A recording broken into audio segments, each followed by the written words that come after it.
Chamo-me Carlos Filhais, tenho comigo o João Paiva, eu sou físico, o João Paiva é químico e vamos falar de um tema que interessa tanto à física como à química, tem sido construído em conjunto e também à engenharia, em particular à engenharia de materiais, que é o tema da nanotecnologia, ao qual demos o subtítulo de Feynman a Croto, para assinalar dois grandes nomes, um pioneiro, o Richard Feynman, físico, e digamos, um outro grande cientista que identificou o carbono 60, que é um químico, Harold Kroto. A questão é tão antiga como os gregos. De que é feito o mundo? Basicamente, pode-se pensar que nós vemos coisas e podemos pensar que podemos dividir essas coisas fazendo coisas cada vez mais pequenas. A questão é se esse processo de partir coisas tem um fio ou não, quer dizer, se existem últimos grãos de matéria. Os átomos significam os últimos grãos, as partes indivisíveis. A palavra átomo significa mesmo indivisível. A certa altura, na Grécia, há um filósofo, Demócrito, que defende precisamente essa teoria. Não era, de modo nenhum, uma teoria dominante, mas ele defende que, em última análise, havia partículas que não se podiam dividir mais, os tais átomos. E ele tem uma frase que é premonitória daquilo que conhecemos hoje, porque é uma frase verdadeira: só há átomos e espaço vazio. E de facto, ele não tinha, de modo nenhum, os conhecimentos que temos hoje, não tinha possibilidade de fazer experiências para ver isso, de modo que ele teve uma intuição genial: só átomos e espaço. O atomismo não teve uma grande vida, foi celebrado em poemas. Há um de um poeta romano, título Lucrécio Caro, por altura de Cristo, chamado Sobre a Natureza das Coisas, que fala em átomos, mas, de facto, na Europa medieval o atomismo foi digamos, desaparecendo pelo menos não estava evidente. E ele só volta depois, no tempo da Revolução Científica, no tempo de Galileu. Essas ideias do Demócrito e do poema de Rerum Natura aparecem novamente. E no século XIX, com o desenvolvimento da química que se tinha dado no século XVIII, no final do século XVIII, e o estudo dos gases, tudo isso tornou claro que havia partículas e, portanto, os átomos começaram a materializar-se. Não era uma ideia filosófica, poética, começou a ser uma ideia científica. E um nome, digamos, importante é o do inglês John Dalton, que nos seus livros identifica digamos, cada elemento químico pela sua unidade última, pelo seu átomo. Com certeza não se conhecia na altura todos os elementos químicos da tabela periódica, que havia de ser feita no século XIX por Mendeleev, mas ele também percebeu que os átomos se associavam em moléculas e, portanto, num livro do John Dalton, curiosamente, eu tenho uma relação especial com o Dalton, porque também sou daltónico como ele era. A palavra daltonismo, esta dificuldade em distinguir certas cores, está associado ao nome dele porque ele próprio era daltónico. E ele identificou a doença nele próprio. E, portanto, a partir daí nasceu aquilo que se chama hipótese atómica, que depois, no final do século XIX, início do século XX, veio a ser confirmado. O próprio Einstein teve um papel aí no seu trabalho de doutoramento. Ele, de algum modo, calculou a dimensão de uma molécula. E, de facto, as moléculas são coisas muito pequenas. Já muito perto de nós, em 1959, numa famosa intervenção na Sociedade Americana de Física, o físico Richard Feynman fez uma apologia do que chamamos hoje nanotecnologia. De algum modo, ele é pioneiro da nanotecnologia moderna, no sentido em que diz que, se tudo é feito de átomos, ou moléculas, conjuntos de átomos, nós podemos juntar os átomos para fazer outras moléculas, juntar as moléculas para fazer supermoléculas. Nós temos a capacidade de intervenção. Se tudo, como dizia Demócrito, é átomos e espaço vazio, nós podemos pegar neles, no espaço vazio, e fazer aquilo que a natureza fez de modo natural, podemos nós hoje fazer de modo artificial. A natureza fez muitas moléculas, mas nós podemos fazer muitas outras, e podemos pegar em qualquer átomo e tentar juntá-los. É esse, digamos, o objetivo da nanotecnologia. É verdade, o Feynman foi também mais longe, sublinhando o espaço vazio também imenso que existia no próprio átomo, não é? Sim. E, portanto, esta ideia do jogo do vazio e de alguma coisa que ocupa é um jogo de toda a história do pensamento e da ciência.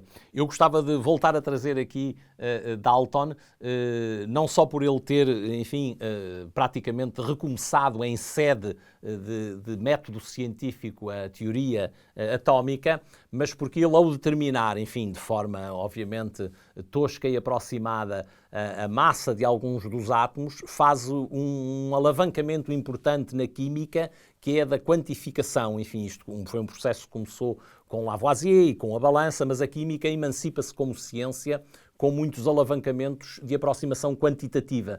E esta ideia dos átomos poderem ter também associados uma massa quantificável é de enorme relevância. E falando agora em quantificação e em escala, quando estamos em nanotecnologia é bom colocarmos na escala do nanómetro. E os professores, mesmo os de Físico-Química, têm uma responsabilidade grande de, criativamente, com analogias, fazerem com que os alunos interiorizem bem o que é que será isto de um nanómetro, não é? Não é descabida a ideia de imaginarmos 1 metro, dividirmos em 10 partes, fazermos este processo uma vez, pegarmos na 10ª parte, que é 1 decímetro, e dividirmos em 10 partes, pegarmos no centímetro e dividirmos em 10 partes, pegarmos no milímetro e dividirmos em 10 partes, e irmos por aqui. Quando tivermos feito este processo 6 vezes, estamos na escala do micrómetro, que é uma escala relevante, enfim, dizemos às vezes a escala da biologia, que se vê ao microscópio, mas com mais 3 processos de fatiamento, chegamos então à escala do nanómetro, que na realidade já não só não é observável a olho nu, como também não é observável em microscópio, e precisa, portanto, de técnicas mais sofisticadas, de varrimento, que são muito relevantes. É curioso esta imagem aqui da IBM, que foi anunciado como o mais pequeno anúncio do mundo, feito numa base de ouro com átomos de xenon que tinham mais ou menos uma distância de 5 nanómetros, portanto caberiam 5 átomos na representação que ali está. E de facto marcam um bocadinho também alguma popularização da nanoscala, digamos assim. Este boneco é que também foi chamado o homem molecular, no caso foi produzido nas escolas científicas nipónicas e corresponde a átomos de carbono e de oxigênio, digamos assim, mas é uma bonita imagem também de escala que acaba por marcar, do ponto de vista quase que do marketing, digamos assim, a nanotecnologia. Há uma analogia curiosa a propósito deste boneco molecular, que é a ideia de que seriam precisos 20 mil homens moleculares para preencher a largura de um cabelo e, portanto, percebendo através destes jogos de números que podem ajudar os estudantes a entrarmos verdadeiramente na escala nanométrica. É a altura, então, de convocar aqui o grande cientista Croto, já falado pelo Carlos Fiolhais, um cientista britânico que ganhou também o Prémio Nobel da Química e que, na realidade, faz uma invenção de algo que, afinal, depois se veio a descobrir que já existia, embora, enfim, em zonas longe do nosso planeta, mas que foram depois detectadas. Em 1985 foi sintetizado pela primeira vez este composto muito interessante, a que se chamou futeboleno por motivos compreensíveis, a sua semelhança com uma bola de futebol, pentágonos e hexágonos organizados com esta estrutura. Veio a revelar-se um composto interessantíssimo. Enfim, foram feitas várias estruturas que andavam entre 44 e 90 átomos de carbono, mas acabou por se fixar este C60 como o composto mais abundante. Ele tem um diâmetro de cerca de 1 nanómetro, portanto diz muito deste ponto de vista de escala à nanotecnologia, e hoje é utilizado, ou são utilizados compostos deste género para fazer técnicas químicas e bioquímicas e nanotecnológicas de encapsulamento, ou seja, organizações moleculares preparadas com nanotecnologia, no interior das quais se podem colocar outras moléculas mais simples. Entre outras coisas, este processo é relevante em farmacologia, no transporte de medicamentos e de princípios ativos que se tem que levar aqui e ali preservados e é de facto uma técnica muito promissora. Este químico Croto foi de facto genial nesta síntese que depois se veio a compreender mais tarde, apenas em 2010, que existiam moléculas congêneres no espaço. Muito interessante. O Harold Croto esteve várias vezes em Portugal, eu lembro de ter estado uma vez com ele, veio a um encontro em Coimbra, também foi feito doutor honoris causa pela Universidade de Aveiro, e é, de facto, foi, além do mais, um grande divulgador da ciência. Mas ninguém faz nada sozinho. E ele ganhou o Prémio Nobel pela descoberta desta molécula em conjunto com um físico e um químico norte-americanos, Robert Cole e Richard Smalley. Já faleceram os três. E os americanos, um na física e outro na química, estavam ativos na Universidade de Rice, em Houston, no Texas, nos Estados Unidos. E vejam-se este cruzamento de ideias. A ciência funciona assim, quer dizer, ele procurava, e até olhando para o espaço, digamos, aquela molécula com essa estabilidade especial, usando técnicas de espectroscopia, portanto, usando sinais de luz que permitissem ser uma marca, que permitissem identificar aquela molécula no espaço, mas estes dois cientistas fizeram a molécula no laboratório, usando lasers, e a certa altura eles fazem 3 artigos em conjunto, e são esses artigos que despoletam todo este campo. É um campo que vai ser muito fértil, porque a seguir vai-se identificar uma folha só de grafite, uma camada o grafeno, e depois pode-se enrolar o grafeno fazendo um nanotubo, pode-se pôr umas tampas no nanotubo, e portanto pode-se pôr coisas dentro do nanotubo, e pode-se fazer cebolas, pode-se fazer, de facto, começou uma, entre aspas, indústria nanotecnológica.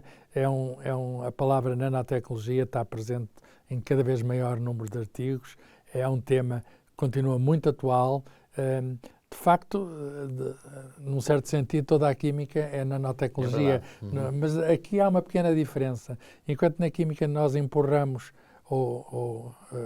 estou a falar de um modo muito grosseiro, mas mandamos reagentes uns com os outros, e é o número de avogadro que está em jogo. O sonho da nanotecnologia é fazer uma construção por desenho, tal como se fez ali o homem molecular, um a um, fazer aquilo que queremos, de algum modo fazer, digamos, um mundo artificial, fazer um mundo à medida, fazer moléculas ou fazer materiais com certas propriedades, sei lá, fazer um material que tenha, por exemplo, a rigidez do alumínio e que seja transparente como o vidro.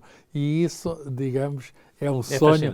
É um sonho que, enfim, já há produtos nanotecnológicos no mercado e, portanto, e é uma área muito ativa, eu direi, interdisciplinar. É verdade, e acabamos como começámos, porque estamos a falar de teoria atómica, em certo sentido a analogia do tijolo ou da peça de Lego que é feita à matéria, e nós, capazes de analisar como ela é feita, depois, no domínio da síntese e da nanotecnologia, conseguimos precisamente começar a juntar cirurgicamente peças de Lego ao nível da nanotecnologia.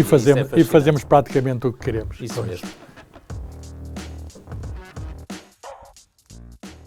Lei Educação. Um ponto de encontro.